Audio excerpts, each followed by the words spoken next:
Innal hamdalillah nahmaduhu wa nasta'inuhu wa nastaghfiruh wa na'udzu billahi min shururi anfusina wa sayyiati a'malina. Man yahdillah fala mudilla lahu wa man yudlilhu fala hadiya lahu.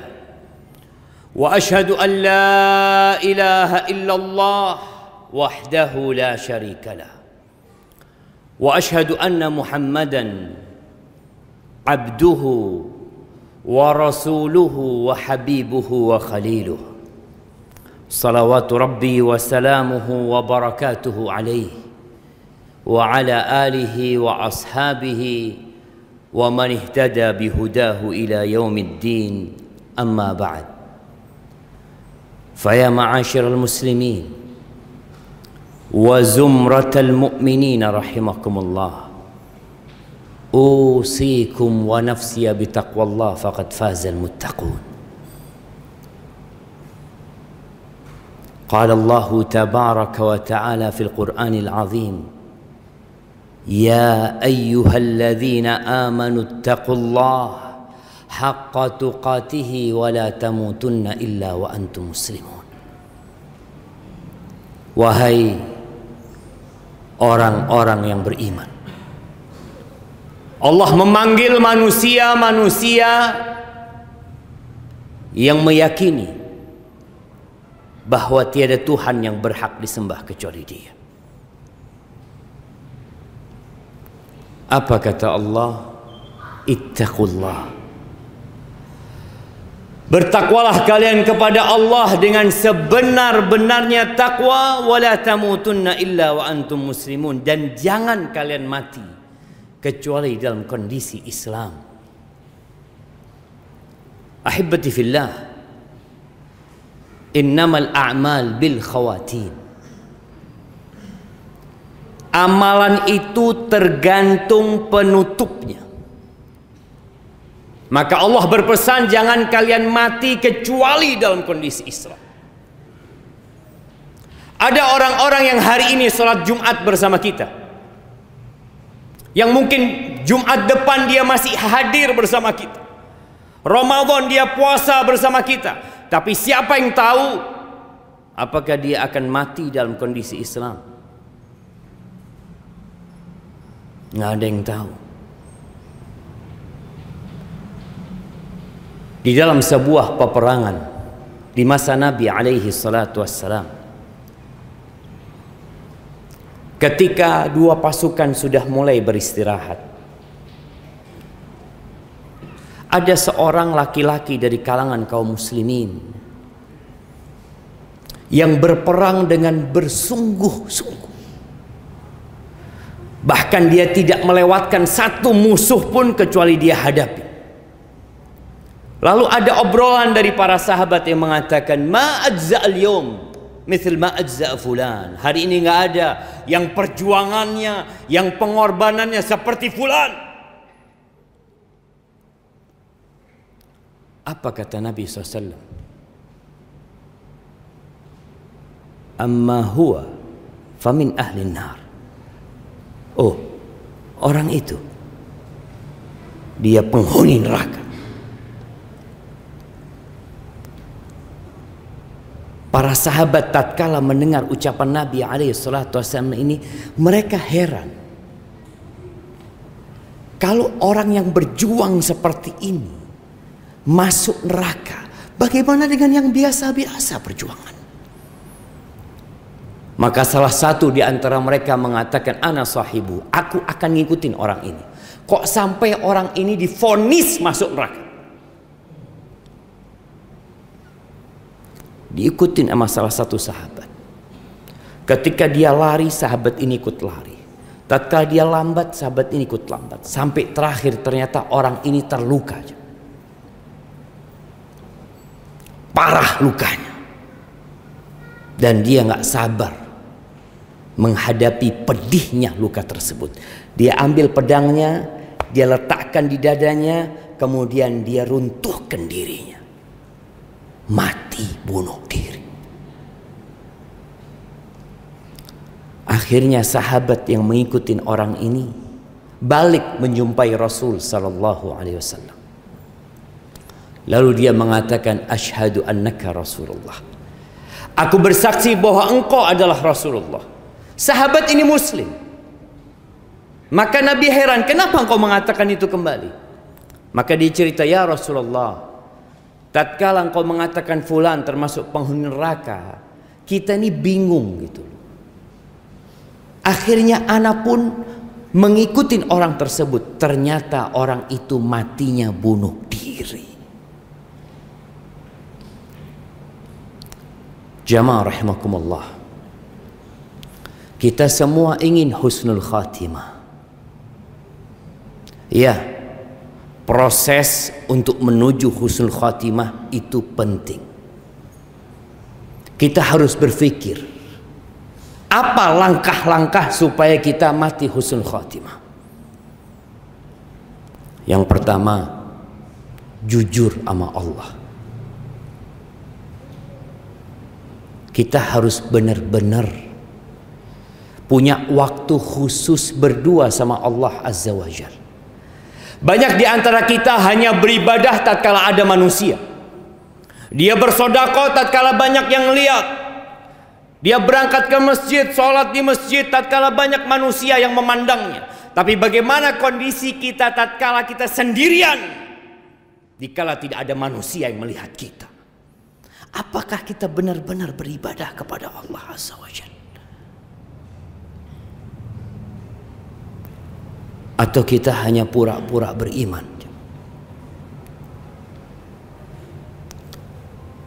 Punyakah kita waktu di sepertiga malam akhir, tatkala manusia tidur terlelap dalam mimpinya, kita bangun menghadap Allah Azza wa Jalla. Lalu kita menghamparkan sejadah kita, istri kita nggak ngelihat, anak-anak kita nggak tahu.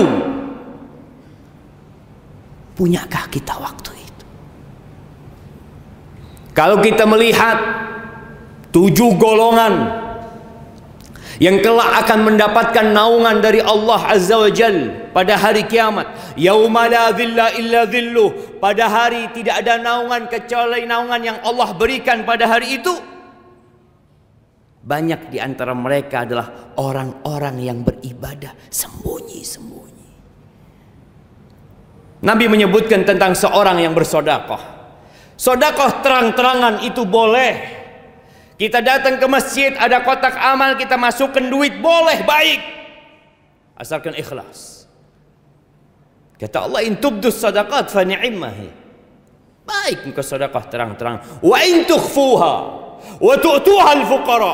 Tapi kalau engkau sedekah dan engkau sembunyikan, engkau berikan kepada orang-orang fakir, fa huwa khairul lakum. Itu lebih baik buat kalian. Untuk membuktikan kita benar-benar beriman kepada Allah dan kita tidak main-main. Maka disebutkan dalam hadis itu, wa rajulun tasaddaqa bi sadaqatin fa akhfaha, dan seorang yang bersedekah dengan sebuah sedekah yang dia sembunyikan, hatta la ta'lamu shimaluhu ma tunfiqu yaminu, sampai tangan kirinya tidak tahu apa yang diinfakkan dengan tangan kanan. Kita punya amalan yang tersembunyi, jemaah, atau amalan kita semua terang-terang? Dan Nabi juga menyebutkan di antara 7 golongan itu alaihi salatu wassalam, wa rajulun dzakarallaha khalian fafadat ainah, dan seorang yang mengingat Allah sendirian lalu air matanya menetes. Mungkin sebagian kita pernah menangis karena sedih ditinggal orang-orang yang dicintai, menangis karena nasib yang buruk mungkin. Tapi pernahkah kita punya air mata yang kita teteskan karena takut sama Allah Azza wa Jalla? Atau semua tangisan kita adalah karena urusan dunia. Maka kalau ingin husnul khatimah, hendaklah kita memiliki amalan yang tersembunyi. Ada seorang salafus saleh yang berpesan, liyakun li ahadikum khib'un min amalin saleh. Hendaklah kalian atau setiap kalian memiliki amal soleh yang rahasia, yang sampai mati nggak ada yang tahu. Bagaimana cerita Ali ibn Husain ibn Ali Zainal Abidin yang dikenal dengan As-Sajjad, yang ahli ibadah di kota Madinah. Ketika Ali meninggal dunia, kota Madinah itu kehilangan sedekah sembunyi-sembunyi. Mereka baru tahu kalau ternyata yang biasa sedekah itu fulan. Kapan taunya? Ketika orang itu mati. Yang kedua, ahibati fillah, kalau kita ingin husnul khatimah, kita perlu menjaga kewajiban-kewajiban kita. Jangan sampai bolong-bolong sholatnya. Ya, kadangkala sebagian mengatakan, anak kadangkala beribadah, kadangkala berbuat dosa. Gimana kalau engkau mati tatkala engkau berbuat dosa? Maka tatkala berbuat dosa, segeralah bertobat kepada Allah Azza wa Jalla. Karena kita nggak tahu kapan ajal itu menyebut kita. Yang ketiga, jangan menunda amal soleh. Sebagian kita itu menanti-nanti. Oh, nanti, besok, pekan depan. Ada yang berpikir mau berangkat umroh, mau berangkat haji, dia dalam kondisi mampu, dia mengatakan nanti saya akan berangkat, tahun depan saya akan berangkat, saya akan daftar. Ternyata ajal menjemput dan dia tidak pernah berangkat haji. Padahal dia sudah mampu haji. Wajib sudah haji buat dia. Badiru bil a'mal. Kata Nabi alaihi salatu wasallam, segera kalian beramal, segera. Kadangkala kita dengar nasihat, dengar ceramah, dengar kita, tapi kita tidak segera mengamalkan. Kata Nabi SAW, badiru bil a'mal, segera kalian amalkan. Fitanan kaqita'il lailil muzlim, sebelum datang fitnah-fitnah, kekacauan-kekacauan yang seperti potongan malam yang gelap gulita. Yusbihur rajulu mu'minan, pagi harinya dia beriman, wa yumsi kafiran, sorenya sudah kafir. Wa yumsi mu'minan wa yusbihu kafiran, sorenya masih salat maghrib, subuhnya sudah berhenti tidak salat lagi, dia sudah kafir. Kenapa itu terjadi? Yabi'u dinahu bi'aradin minad dunya. Dia menjual agamanya. Dia jual agamanya untuk mendapatkan sedikit dari kenikmatan dunia yang sebenarnya akan dia tinggalkan. Cepat beramal, wa anfiqu. Kata Allah, wa anfiqu mimma razaqnakum min qabli an ya'tiya ahadakumul maut fayaqula rabbi laula akhartani ila ajalin qarib fa asaddaq wa akum minas salihin. Allah katakan, kalian infakkan, kalian keluarkan harta itu yang kami berikan kepada kalian sebelum datang ajal kepada salah seorang di antara kalian. Lalu dia mengatakan, wahai Rabbku, kalau engkau undur sedikit umurku. Kepingin apa? Fa'asaddaq. Dia kepingin sedekah. Tatkala dia melihat malaikat-malaikat datang dengan kafan yang dibawa oleh mereka, dan melihat malaikat maut hendak mencabut nyawanya, dia mengatakan, tolong undur waktuku sedikit. Kenapa? Dia sayang dengan apa yang dia kumpulkan dari harta, yang membuat dia telat Jumatan selama ini. Dia sayang, ternyata semua harta itu ditinggalkan. Rumah ditinggalkan, jabatan ditinggalkan, tanah-tanah atas nama dia semua ditinggalkan. Dia ingin satu, fa'asaddaq, izinkan aku mau sodakoh aku. Wala yuakhirallahu nafsan idza jaa ajaluha. Nggak ada sudah. Kalau sudah datang waktunya, maka jangan menunda-nunda amalan. Yang terakhir, berdoa, minta husnul khatimah. Aqulu qawli hadha wa astaghfirullah li wa lakum wa lisairil mu'minin wal mu'minat fastaghfiruh innahu huwal ghafurur rahim.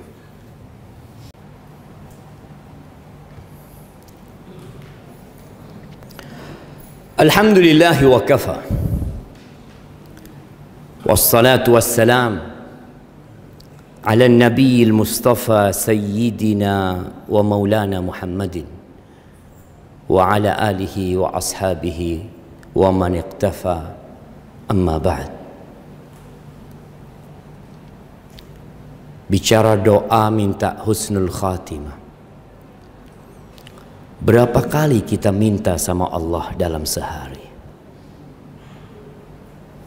Mungkin sebagian kita nggak pernah doa minta husnul khatimah. Nabi Yusuf alaihissalam berdoa mengatakan kepada Allah, tawaffani musliman wa alhiqni bis salihin. Ya Allah, matikan aku dalam kondisi Islam. Ini Nabi, dan kumpulkan aku dengan orang-orang saleh. Doa Nabi alaihi salatu wassalam, ya muqallibal qulub tsabbit qalbi ala dinik. Seringkali Nabi membaca doa itu. Wahai yang membolak-balikkan hati, tetapkan hatiku di atas agamamu, matikan aku di atas agamamu. Apa kata para sahabat? Ya Rasulullah, amanna bika wa bima ji'ta bihi atakhafu alaina. Ya Rasul, kami udah beriman kepadamu. Kami percaya yakin dengan apa yang kau bawa. Apa engkau khawatir dengan kami ini? Kata Nabi alaihi salatu wasallam, na'am, aku khawatir. Kalau Nabi alaihi salatu wasallam khawatir dengan sahabat-sahabat yang melihat Quran itu turun, yang mereka memandang Rasul sallallahu alaihi wasallam, bagaimana dengan kita? Beliau mengatakan hati manusia itu berada di tangan Allah Jalla Jalaluh. Yuqallibuha kaifa yasha. Allah bolak-balikkan, terserah Allah. Maka perbanyak doa dan tanyakan kepada kita, berapa kali kita berdoa minta husnul khatimah? Berapa kali kita berdoa memohon supaya ditetapkan hati kita, khususnya di masa yang penuh dengan fitnah ini. Ahibati fillah,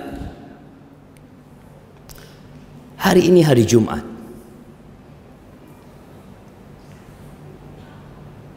Kita tahu ada sebuah surat di dalam Al-Quranul Karim namanya surat Jumu'ah. Tapi sebagian kita sampai hari ini belum tahu dengan aturan Jumatan. Masih banyak yang hadir tatkala khotib naik mimbar. Tatkala malaikat-malaikat sudah tutup bukunya, kita hadir. Tapi kita nggak pernah telat kalau bekerja. Disiplin. Oh, fulan worker orangnya, tidak pernah telat, bahkan pekerja teladan. Tapi di rumah Allah dia selalu berada di soft terakhir. Nggak pernah dia kepingin berada di soft pertama. Nggak pernah dia kepingin datang duluan sebelum orang-orang datang. Ada apa sebenarnya? Apakah kita lebih berat dengan dunia kita? Sejumat sekali jamaah kita hadir untuk menyimak khutbah. Sebagian kita hanya berpikir khutbah Jumat, sholat Jumat, yang penting aku datang, yang penting aku sholat. Engkau tidak masuk di catatan malaikat nanti.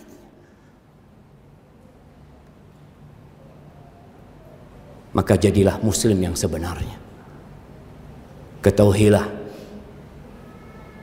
tatkala engkau meninggal dunia, ada 3 yang mengantarkan: keluarganya, hartanya, dan amalnya. Keluargamu yang engkau sekarang sibuk bekerja untuk mencukupi mereka. Hartamu yang engkau tumpuk supaya engkau bisa bersenang-senang. Ketika engkau mati, nggak ada yang ikut engkau ke kuburan kecuali yang engkau sedekahkan. Amal saja. Maka berusahalah untuk meninggalkan pekerjaan kita jauh-jauh waktu sebelum khatib naik mimbar, agar Allah memberkahi hidup kita. Ahibati fillah, dan di hari Jumat ini ada doa mustajab. Perbanyak salawat kepada Nabi alaihi salatu wassalam, dan di akhir Jumat itu perbanyak doa memohon kepada Allah. Innallaha wa malaikatahu yusalluna 'alan nabi. Sesungguhnya Allah dan para malaikatnya itu bersalawat kepada Nabi. Ya ayyuhalladzina amanu sallu alaihi wa sallimu taslima. Allahumma salli wa sallim وزد وبارك وأنعم على سيدنا ومولانا محمد وعلى آله وأصحابه أجمعين. اللهم اغفر للمؤمنين والمؤمنات والمسلمين والمسلمات الأحياء منهم والأموات إنك سميع قريب مجيب الدعوات. اللهم منزل الكتاب مجري السحاب هازم الأحزاب اهزم أعداءك أعداء الدين يا رب العالمين. اللهم أصلح ولي أمرنا وولاة أمور المسلمين. اللهم أصلح ولي أمرنا وولاة أمور المسلمين. اللهم أصلح ولي أمرنا وولاة أمور المسلمين. ربنا لا تزغ قلوبنا بعد إذ هديتنا وهب لنا من لدنك رحمة إنك أنت الوهاب. ربنا آتنا في الدنيا حسنة وفي الآخرة حسنة وقنا عذاب النار. وسبحان ربك رب العزة عما يصفون وسلام على المرسلين والحمد لله رب العالمين.